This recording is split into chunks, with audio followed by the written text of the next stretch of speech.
J'ai un parcours dans l'industrie française et dans l'accompagnement au développement international de ces industries françaises, avec un début de ma carrière chez Renault Trucks, puis chez Thales dans le monde de la défense, et enfin depuis quelques années chez Fives. Alors qu'est-ce que c'est que Fives Fives, c'est une vieille entreprise d'ingénierie française. Fives a été créée en 1812. Nous avons de belles références. Nous avons par exemple de belles références parisiennes. Je vous invite à regarder la prochaine fois que vous êtes à Paris, si vous traversez le pont Alexandre III, qui l'a construit. Vous avez une magnifique plaque au milieu du pont qui dit que ça a été construit par la compagnie de Fives-Lille, tout comme les premiers ascenseurs de la Tour Eiffel, par exemple. Ça, c'était l'ingénierie à l'époque, avec déjà une grosse présence à l'international, et aujourd'hui, c'est toujours de l'ingénierie, mais de ces constructions de ponts et de structures en acier, nous avons fait des locomotives à vapeur, des machines électriques, et aujourd'hui des machines-outils, des lignes de production dans différents métiers. Je ne vous les cite pas tous, mais nous sommes capables de livrer des machines-outils pour l'automobile un peu partout dans le monde, tout comme des cimenteries clés en main, qui sont d'ailleurs très souvent financées avec le soutien de BPI. Fives, c'est 2 milliards d'euros de chiffre d'affaires.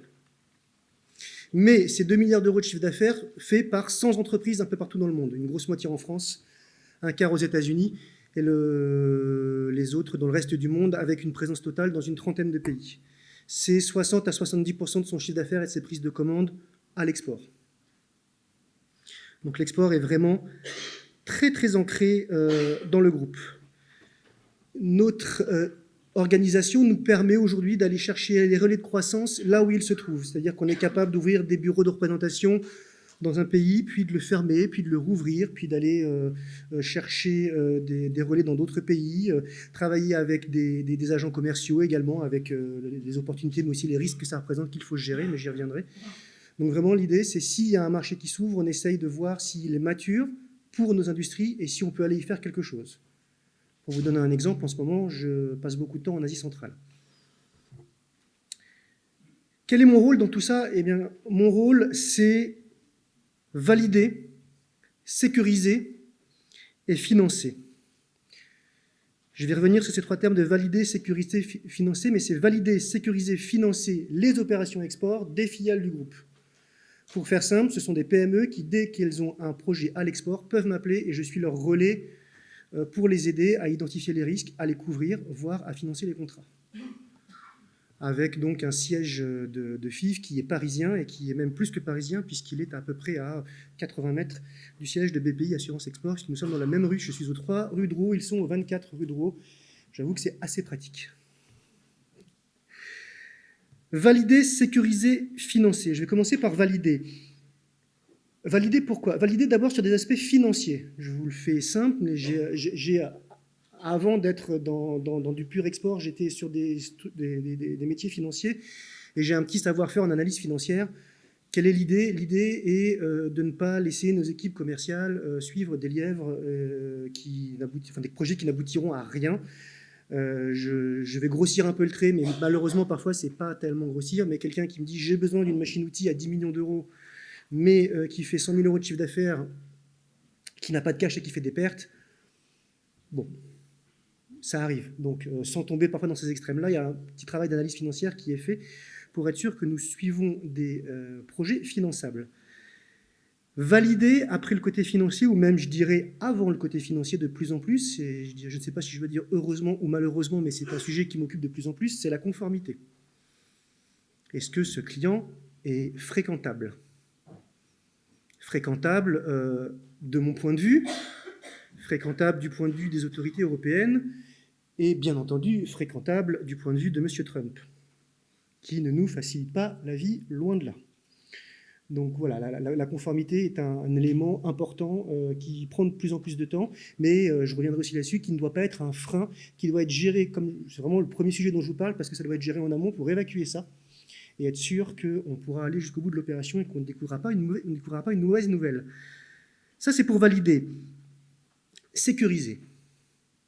Quand on va à l'export, bien entendu, il y a des risques qu'on prend et qu'on ne prendra pas sur un contrat domestique. Je parle bien entendu de risques politiques, je parle de risques de non-paiement sur des entreprises publiques ou privées à l'étranger, je parle d'habitudes de paiement qu'on ne maîtrise pas forcément, je parle de bien analyser mes risques avec mes fournisseurs, est-ce que j'ai un risque de crédit, est-ce que j'ai un risque de fabrication, Donc ça me permet d'identifier les risques que j'ai d'avoir une interruption de contrat et de chiffrer le montant de ce risque.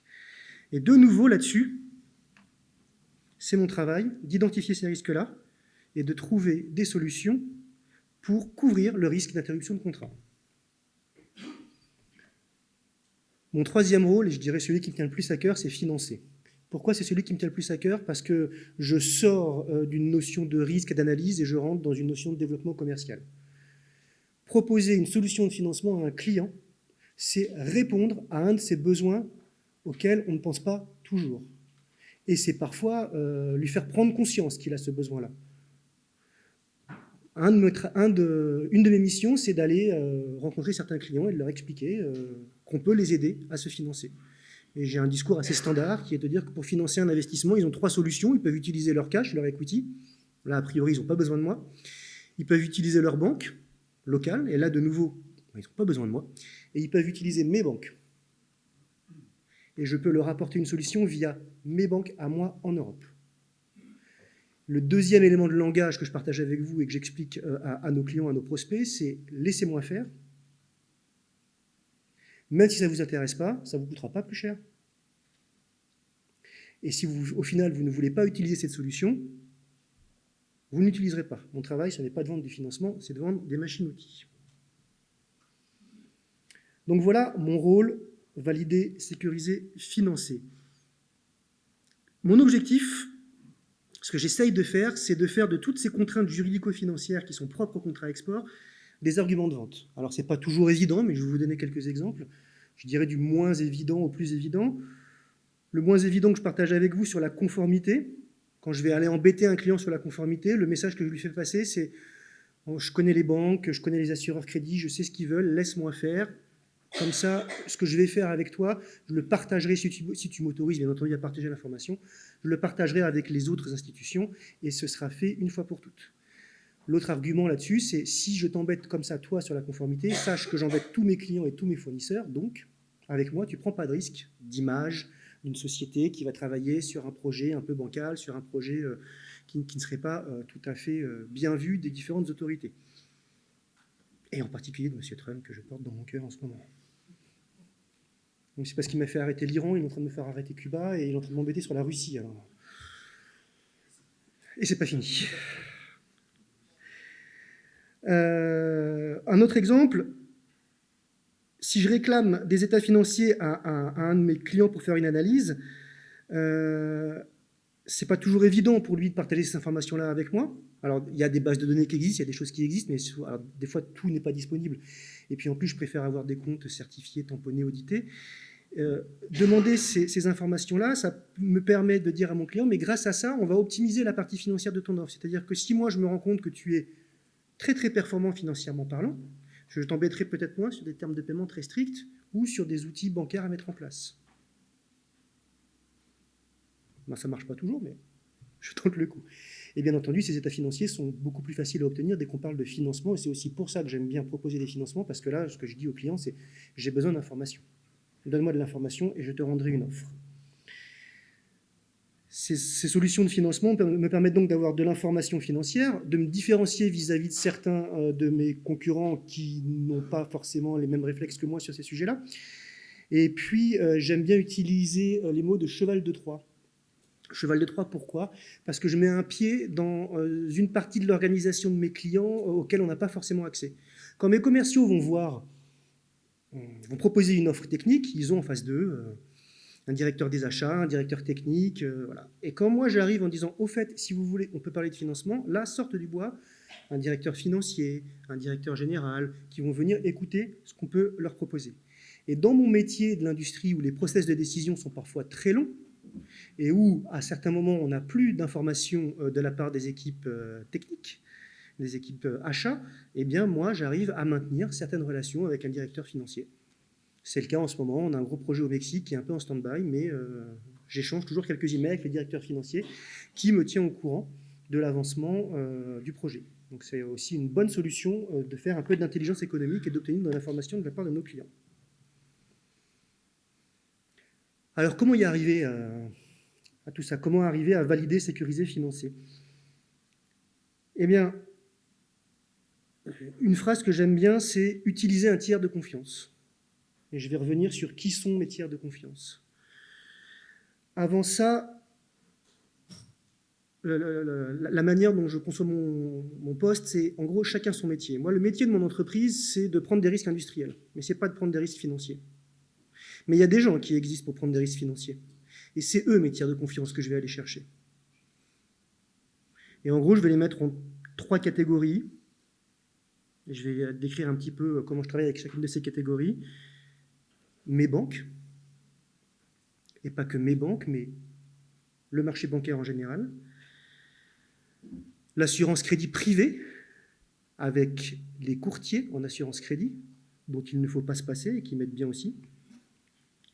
Et enfin, les agences de crédit export, principalement BPI France, puisque je suis principalement exportateur français, mais également les autres, et je travaille également avec les Hermès, avec Saché, avec CC par exemple, en fonction de l'origine de mes exports.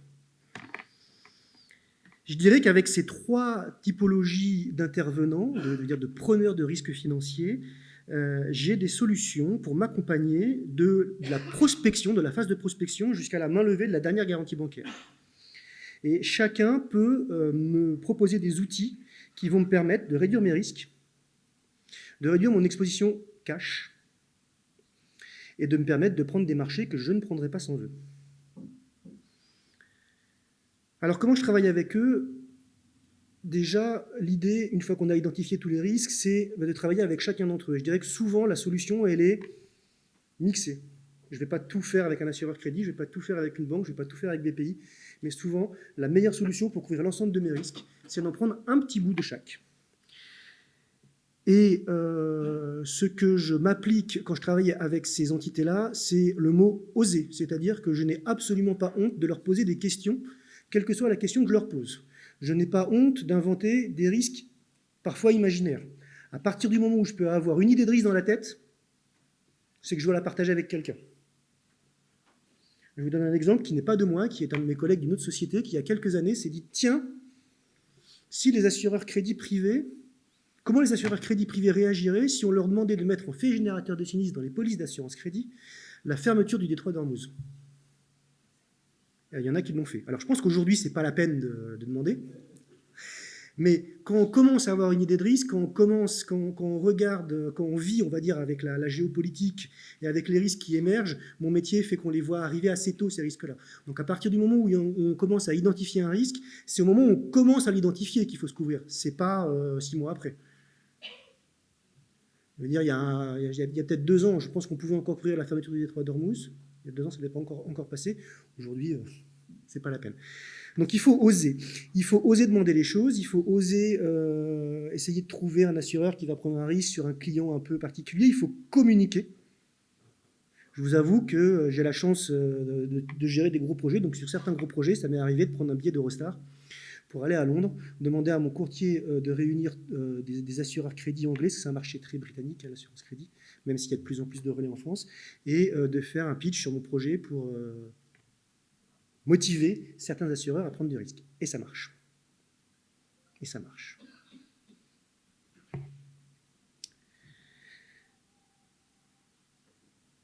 Donc, les banques ont tout un tas d'outils. Alors, je ne vais pas faire un cours technique sur les différents outils bancaires qui existent, mais moi, je suis encore, malgré ce qu'on peut lire à droite à gauche, je suis encore un bon utilisateur de crédit documentaire. Ça marche bien. Ça marche bien si c'est bien utilisé. Donc, on touche quand même une limite de l'outil, c'est que c'est un outil assez technique qui demande des compétences qui ne sont pas délirantes, mais il y a beaucoup de risques dans ces outils-là. Les banques m'accompagnent aussi, bien entendu, sur des textes de garantie bancaire. Hein. Quand vous émettez des garanties bancaires pour répondre à un marché, il y a toujours un risque d'appel. Donc, outre le fait que vous pouvez couvrir ça sur le marché de l'assurance, le mieux, c'est aussi d'essayer de négocier les textes au mieux avec votre client et avec le support de vos banques, qui toujours d'ailleurs, ont une compétence sur le sujet. Ça, je dirais, c'est un peu sur le classique. Je fais autre chose avec mes banques, c'est que je dirais que, par définition, j'essaye de travailler avec un pool de banques assez restreint, qui sont les banques avec lesquelles je travaille, qui ont des lignes sur la société, mais je vais également chercher des banques qui ont des spécificités régionales. Et c'est assez intéressant. Je ne donnerai pas de nom, mais j'ai récemment eu une banque française qui, après m'avoir dit oui, m'a dit non sur une opération en Russie parce qu'ils n'aimaient finalement pas la banque émettrice. Et en travaillant avec une banque italienne qui est bien implantée en Russie, on a trouvé une solution.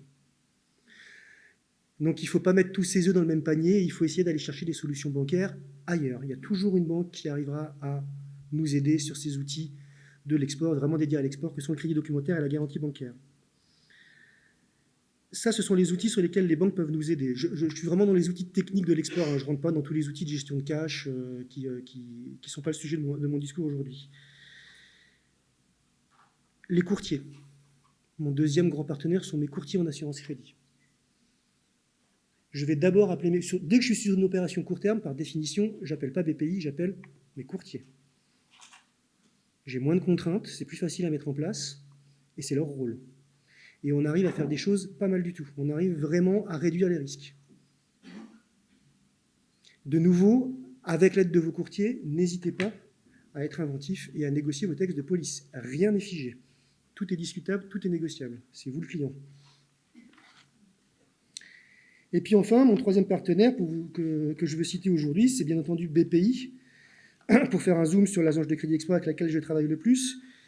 Et du côté de BPI, il m'accompagne énormément sur toute la partie financement de mes ventes. Donc j'utilise beaucoup des crédits acheteurs et un petit peu de crédits fournisseurs, mais principalement du crédit acheteur, mais pas que. J'utilise aussi des outils de change, j'utilise aussi de l'assurance prospection, j'utilise plein d'outils. Et je tiens à préciser qu'aujourd'hui, allez-y, allez voir BPI, parce que l'offre s'est considérablement développée. Alors j'avoue avoir été un des premiers, avec d'autres exportateurs, râleurs en disant il y en a marre, on est à la traîne, on n'est pas à la hauteur des autres agences de crédit export. Ce n'est plus vrai. Je le précise, ce n'est plus vrai, et je pense que BPI a réussi à passer d'une position de suiveur des autres agences de crédit export à une position de leader.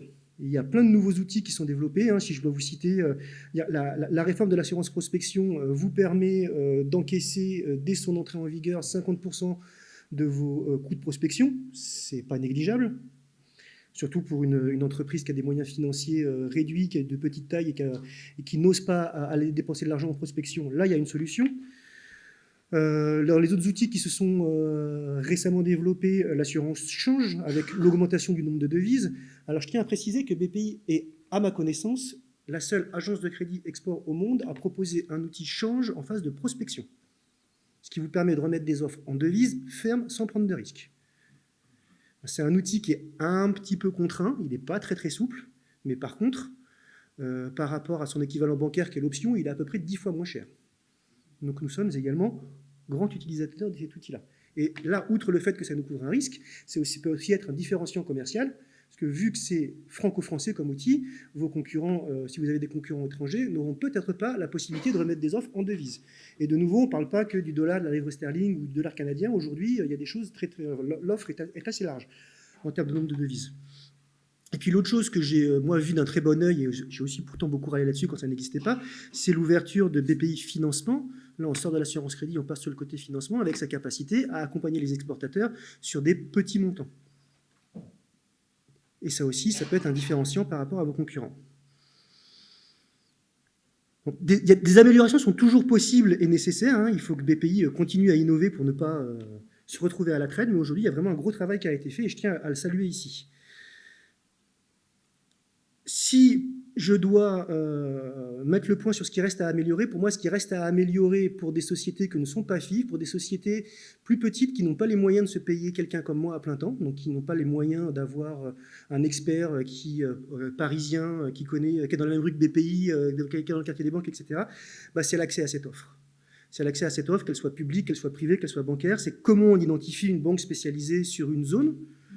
Comment on bâtit une solution adéquate basée sur un mix public-privé? Comment on arbitre sur la meilleure solution quand plusieurs solutions sont possibles? Comment on négocie avec une banque? Comment on négocie avec BPI? Comment on négocie avec un assureur privé et avec un courtier?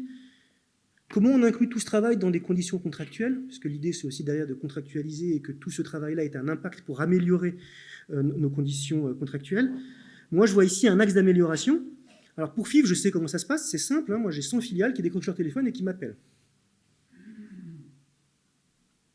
J'ai l'impression que ça leur plaît pas mal, et qu'ils ont un certain, enfin j'ose espérer qu'ils ont un certain répondant, en tout cas ils n'ont pas l'air de se plaindre, pour l'instant. Mais je pense qu'il y a ici une offre qui existe. Il y a des consultants qui existent, il y a des consultants dans les OSCI, il y a des consultants qui ne sont pas OSCI, il y a des consultants à droite à gauche sur tous ces métiers dont je viens parler avec vous. Il y a les courtiers qui existent en assurance crédit qui peuvent faire pas mal de choses. C'est voilà, comment essayer de centraliser l'accès à cette offre-là.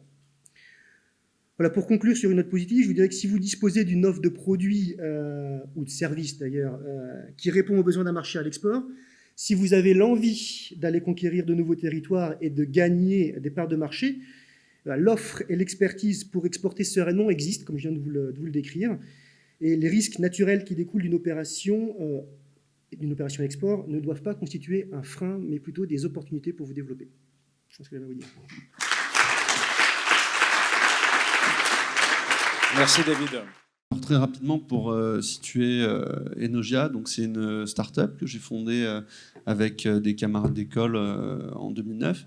Et on s'est installé en 2012 à Marseille et l'idée derrière cette création de société, c'est de proposer des machines qui permettent de convertir la chaleur en électricité. Il faut savoir qu'aujourd'hui, lorsqu'on utilise une source d'énergie primaire, on utilise d'une manière efficace à peu près la moitié de cette énergie primaire et l'autre moitié est rejetée sous forme de chaleur dans l'environnement.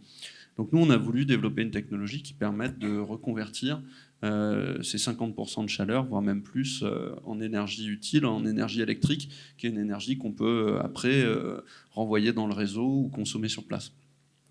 Et donc il faut savoir que c'est une activité qui a très vite été très centrée sur l'export. C'est-à-dire qu'aujourd'hui, en France, le coût de l'électricité est parmi les plus faibles en Europe et dans le monde. Et du coup, pour valoriser nos machines, qui sont des machines des centrales de production d'électricité, évidemment, on va être plus rentable là où l'électricité est relativement chère. Donc très vite, on s'est orienté vers l'export. Dès 2012, notre tout premier client, c'était en Chine. Notre deuxième client, c'était en Italie. Et notre troisième client, c'est un petit peu l'étranger. Pour nous, les Marseillais, c'était la Bretagne. Donc très vite, l'export, ça a été une des pierres angulaires du développement de la société. Et puis on s'est rendu compte qu'il y avait en effet, comme on a pu le voir précédemment, plein de mécanismes qui facilitent le développement à l'export. C'est pas toujours très simple, c'est pas toujours extrêmement lisible, il y a des progrès à faire là-dessus. Néanmoins, il y a beaucoup de choses qui existent. On s'est renseigné et on a pu bénéficier ces dernières années de mécanismes qui nous ont aidés à nous développer à l'export. Moi, je citerai en particulier deux bonnes fées. La première, c'est la région Sud, qui nous a permis notamment d'avoir un VIE et qui nous a aidé à avoir un VIE pour développer le marché allemand. Et puis aujourd'hui, on fait partie de la Team Sud-Export, qui est une initiative qui réunit toutes les bonnes fées, l'Agence de développement régional, l'ARI, la région Sud, la BPI, Business France, pour développer les entreprises exportatrices de la région. Et l'autre bonne fée, bien sûr, c'est la BPI, qui nous suit depuis longtemps, notamment via l'assurance prospection, qui est en effet, à mon avis, un mécanisme incontournable pour une PME qui est en phase de croissance et qui cherche à se développer à l'export. On a commencé, nous, par une assurance prospection sur la zone Allemagne. Là, aujourd'hui, on vient de passer sur la zone Chine parce que c'est un marché colossal. Ça représente à peu près le tiers, voire la moitié du marché mondial pour notre technologie. Donc, on a besoin de se développer sur cette zone. Mais il n'y a pas que l'assurance prospection, il y a d'autres mécanismes. Nous, on va être dans une phase de croissance très forte. Comme on l'a dit, on a fait 2,3 millions l'année dernière. Cette année, on cherche à faire 4 millions. Donc, qui dit croissance très forte, dit aussi contrat de plus en plus important. Dit problématiques notamment financières, de termes de paiement pour assurer le BFR. Il faut qu'on demande des avances à nos clients et forcément nos clients qui ont forcément une certaine aversion au risque vont demander du cautionnement et notamment des garanties sur les avances. Et là-dessus, la BPI nous aide énormément grâce à l'assurance caution export qui nous permet de rassurer notre banque sur les garanties, donc à hauteur de 80%. Et ça, c'est vraiment un outil qui nous permet de ne pas être freiné par l'aspect financier dans notre développement. Donc vous trouvez dans votre écosystème les solutions. Néanmoins, vous me disiez quand on a parlé au téléphone que pour ce qui concerne du financement des clients, vous manquiez encore un peu de compétences en interne, mais néanmoins, vous avez la conviction que ça serait un facteur d'accélération de votre croissance, si vous arrivez à le mettre en place. Alors tout à fait, c'est pas une conviction que j'ai qui est née d'un feeling particulier. c'est assez terre à terre. Aujourd'hui, on a 3-4 grands concurrents à l'étranger. On a un Allemand, un Américain et un Suédois. Et on voit aujourd'hui que le concurrent sur notre technologie qui se développe le plus fort, c'est notre concurrent suédois. Et aujourd'hui, sa grande force, elle n'est pas technologique. Il a une technologie qui est pas meilleure que la nôtre. Elle n'est pas sur le prix, il est relativement plus cher sur les offres qu'il remet à ses clients. Là où il est très fort, c'est sur le modèle de financement et d'économie de fonctionnalité qu'il apporte à ses clients via un fonds d'investissement qu'il a monté et qui finance les projets chez ses clients.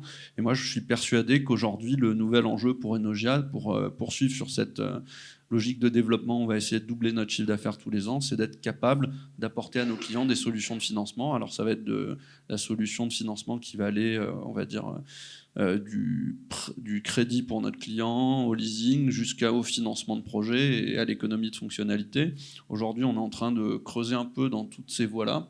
On n'a pas forcément les réponses sur tout, mais on vient de monter un premier projet d'économie de la fonctionnalité. Je pense que c'est en effet une des pistes qui va nous permettre de continuer notre développement si on arrive à bien travailler ces aspects-là.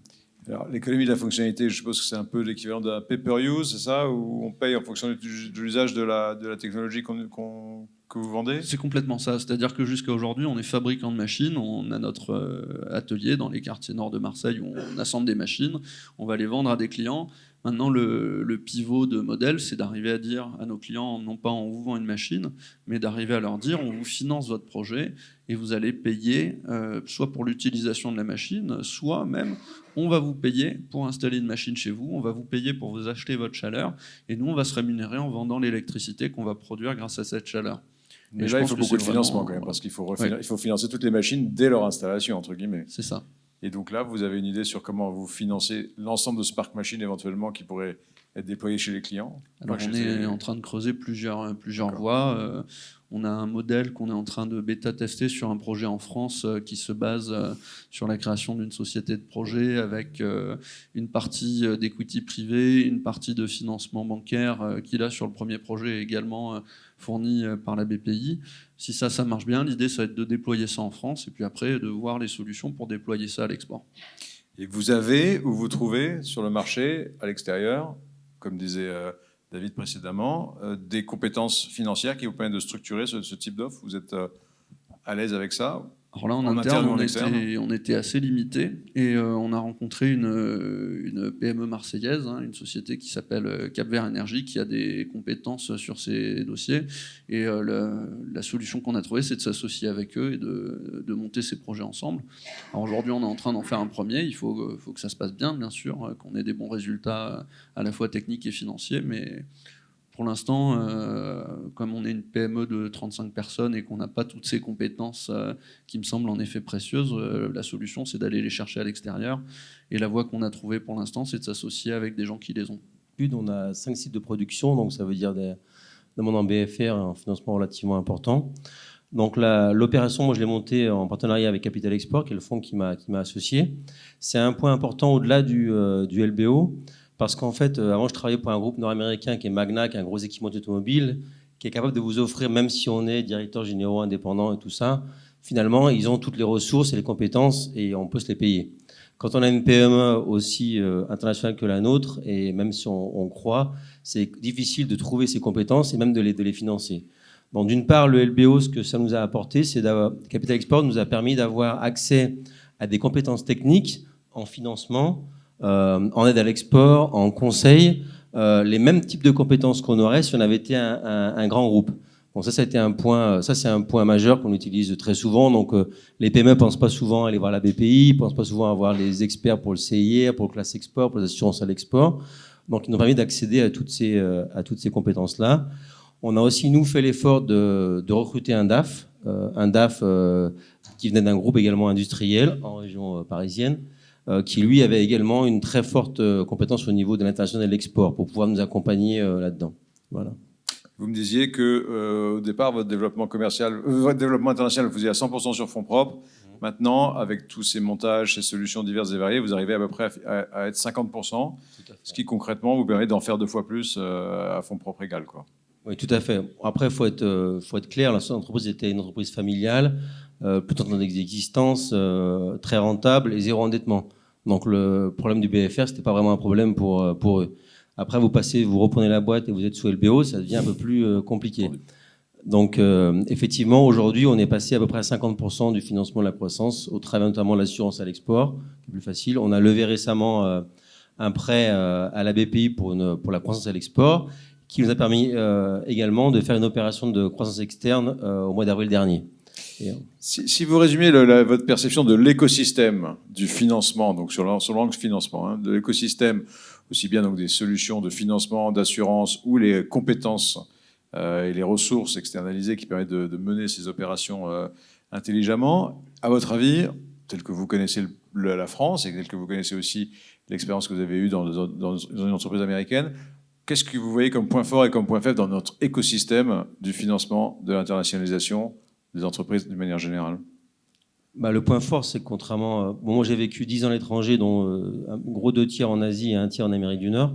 La grosse différence, c'est que déjà, il y a des aides à l'export. Vous êtes en Amérique du Nord, vous n'avez pas d'aide à l'export. Vous vous débrouillez tout dans le privé. Donc, je pense que pour moi, ce que j'ai pu identifier, le peu que je puisse connaître, je ne suis pas forcément un expert, c'est tous les produits qu'apporte la BPI. C'est vrai que la BPI, de ce côté-là, est une aide extrêmement précieuse à tous les niveaux, pas seulement l'assurance, le crédit doc, les prêts à la croissance. Enfin, ils ont un panel de produits que nous-mêmes, on découvre, que j'entends aujourd'hui, je ne connaissais pas. Un panel de produits qui est extrêmement fort et intéressant pour les PME à l'export. En compétences, vous trouvez les gens, vous êtes associé avec Capital Export, du coup, ils vous ont apporté les compétences, mais vous les trouviez, vous les côtoyez, vous les auriez trouvés sans eux? Vous pensez que c'est un marché lisible, ce marché des compétences pour la structuration financière des développements internationaux des entreprises? Pour une PME, c'est difficile, puisque d'une part, en France, on n'est pas habitué à payer pour du consulting, déjà. Donc, le conseil, ça se paye, comme tout, un bon pot de qualité. Donc, on n'est pas habitué, on n'a pas le temps, on n'a pas les ressources pour le faire. Donc, effectivement, ça n'aurait pas été forcément évident d'y avoir accès si on n'avait pas eu quelqu'un comme Capital Export ou d'autres qui nous ont aidés, ou notre DAF qui, lui, avait l'expertise, en fait. Nous, il faut mettre le contexte. On est une TPE, une quinzaine d'ingénieurs. On fait une production de 1,3 million d'euros. Oui, on a un tout petit domaine. Et sur un marché de niche où on vise dans le monde environ 1000 organisations clientes. Donc, vous voyez, c'est tout petit. Mais ceci dit, il y a une progression qui est intéressante, potentielle, qui est intéressante sur ce domaine.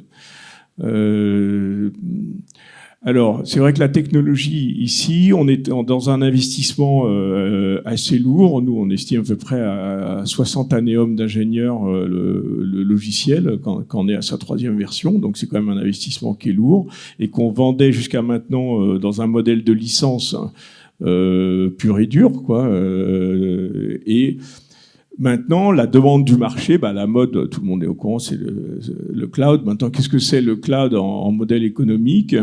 Bon, il y a une partie qui est de la location, et puis après, il y a aussi l'incorporation de services dans un abonnement. Alors, effectivement, c'est pas on n'est plus dans un domaine où il y a une rentabilité du fait de la vente de licences. On est obligé d'amortir notre vente de licences sur l'usage de nos clients sur les licences, à peu près 10 ans. Donc, on serait à se mettre sur un modèle de vente de la licence sur 10 ans. Pour l'instant, on n'a pas trouvé de solution vraiment pour faire financer ces investissements de recherche des clients, parce que le retour sur investissement pour des outils pour faire de la recherche, les financiers, ils voient pas très clair là-dedans.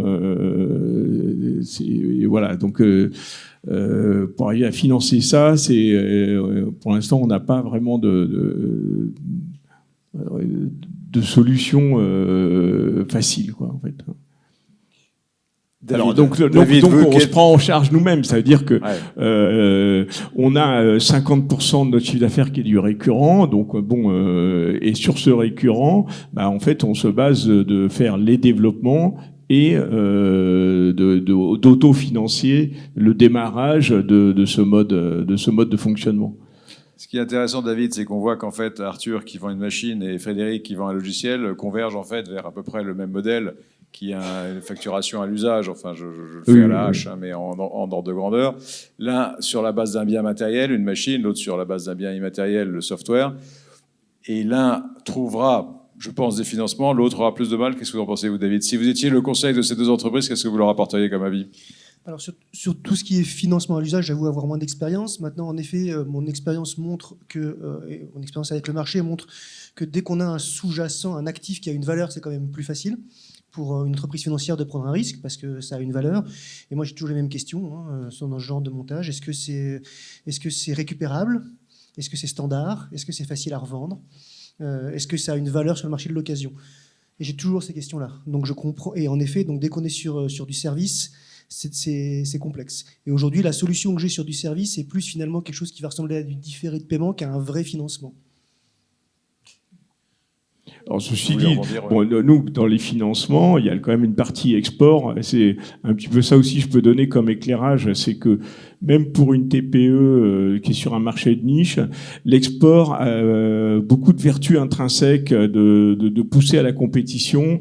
Nous, on a 4 concurrents, un Américain, un Canadien, un Hollandais, un Israélien.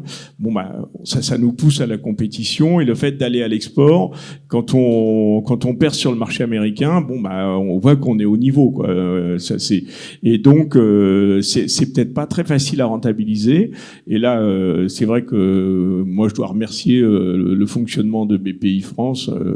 Je trouve que tant sur les financements que sur l'assurance crédit, je trouve qu'avec les nouveaux outils qui sont mis en place, bah, je trouve que il y a quand même une bonne efficacité pour une TPE, je parle, hein, vraiment. Moi, j'ai que à dire du bien sur l'efficacité du processus et je dirais des remarques qu'on aurait pu faire il y a quelques années. Je trouve qu'elles ont été assez bien prises en compte. Donc là, on n'a pas à se plaindre de ce côté-là. C'est le côté bon. Après, il y a un côté qui est plutôt en interne chez nous, de trouver des solutions qui sont propres aux particularités de notre domaine. Quand vous vendez un produit sur lequel votre client final n'a une très faible notion sur son retour sur investissement. Donc c'est ça qu'il a un besoin, mais il n'arrive pas à le chiffrer, le retour sur investissement. Donc c'est ça qui rend la chose un peu difficile.